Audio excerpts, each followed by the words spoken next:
The Pea and the Princess by Minnie Gray.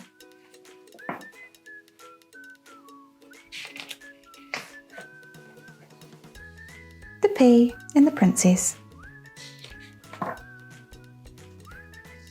Many years ago, I was born in the palace allotment, among rows of carrot and beetroot and cabbage. I nestled snugly in a velvety pod with my brothers and sisters. I felt a tingle. I knew that somehow I would be important. I can see some eyes on the pea. That's pretty cute. The time came for us to go to the palace kitchen. We were shelled and put in a bowl. We were going to be part of a new recipe. Then suddenly, I was picked from the pile. I was put in a little box with soft tissue to protect me from bruising, and I was taken by the Queen. At this point in my story, I'm going to have to give you some background information. Let's start with the Queen. A year earlier, before I even grew on my pea plant, the Queen had been nagging her son. "You are nearly 34 years old, Prince," she said. "It really is high time you married. The public expect it. Your kingdom demands it. And if you are not married within 1 year, I shall stop your pocket money." The prince got quite a lot of pocket money, and he really didn't want it to be taken away. "I'll start looking for a bride immediately, Mother," he answered, and the search began. The prince travelled the known world. He met princesses of all shapes and sizes with a wide range of hobbies and interests. Too loud, too quiet, too funny, too grumpy, too sleepy, too energetic, too scruffy, too tidy, too pink, too scary. Strange pets. None of them seemed really right somehow. After a year's search, the prince returned home feeling glum. "Right, that's it," shouted the Queen. She stormed off to the palace kitchen and she came back with me in my little box.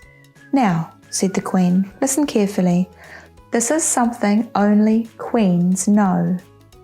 A real princess will be able to feel this little pea as she sleeps, even as she is sleeping on top of 20 mattresses and feather beds, and you are going to marry the first girl who can feel this pea."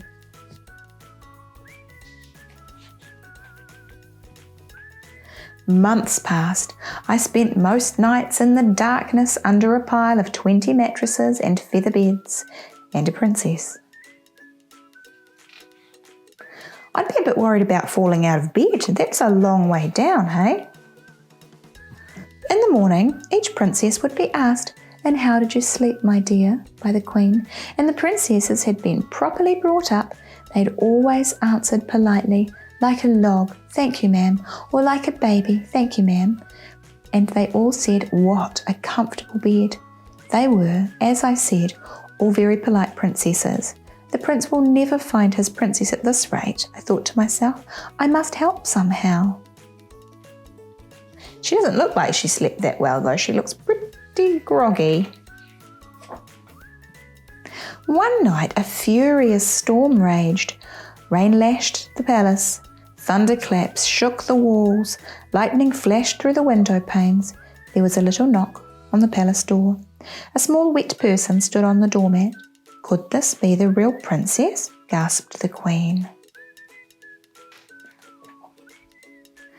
Before she could say a word, the small wet person was put to bed on top of the 20 mattresses and feather beds, with me, of course, underneath. In the darkness, under the mattresses, I recognised the soft snoring.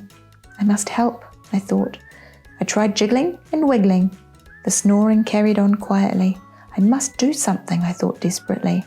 I inched my way to the edge, and then I started to climb. Slowly, I struggled to the top of the towering pile. I softly rolled across the pillow right to the girl's ear. "There is something large and round and very uncomfortable in the bed under you," I whispered.